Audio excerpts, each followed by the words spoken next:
ઇલમપુર ગામ 45 વર્ષથી રાવણું કરીને સરપંચ નક્કી કરે છે। સર્વાનુમતે સરપંચ તરીકે કેસરબહેન ઠાકોર સહિત તમામ સભ્યો મહિલા સમરસ બની। પાટણ તાલુકાના ઇલમપુર ગામમાં છેલ્લા 45 વર્ષથી ચૂંટણી થઈ નથી। ચૂંટણીએ ગામ લોકો રાવણું બેસાડી સર્વાનુમતે સમરસ સરપંચની પસંદગી કરે છે। આ વખતે પણ સર્વસંમતિથી મહિલા સરપંચની વરણી કરવામાં આવી છે। ગ્રામ પંચાયતની ચૂંટણીને લઈને અનેક ગામોમાં વિખવાદો થતા હોય છે અને નાના મોટા ઝઘડાઓ પણ થતા હોય છે। ત્યારે પાટણ તાલુકાના ઇલમપુર ગામે એકતાનું ઉત્તમ ઉદાહરણ પૂરું પાડ્યું છે।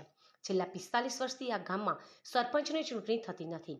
ગામના ઠાકોર સમાજના લોકો વર્ષોથી વસવાટ કરે છે અને દર ચૂંટણીમાં ગામમાં રાવણું બેસે છે અને તેમાં સરપંચનું નામ સર્વાનુમતે મંજૂર કરીને સમરસ સરપંચ બનાવવામાં આવે છે।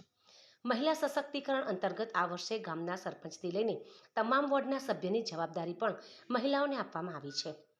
ગામના કેસરબહેન મંગાજી ઉર્ફે ભૂપેન્દ્રસિંહ ઠાકોરને સમરસ સરપંચ પસંદ કરવામાં આવ્યા છે। ગામના સિદ્ધનાથ મહાદેવના મંદિરમાં રાવણું બેસાડવામાં આવ્યું હતું અને નવનિયુક્ત સરપંચને ફૂલહાર પહેરાવી અને શાલ ઉડાડીને આવકારવામાં આવ્યા હતા। કેસરબહેન ઠાકોરે જણાવ્યું હતું કે ગામના રોડ રસ્તાના વિકાસના કામો બાકી હશે તે પૂરા કરીને ગામને ગોકુળિયું ગામ બનાવીશ।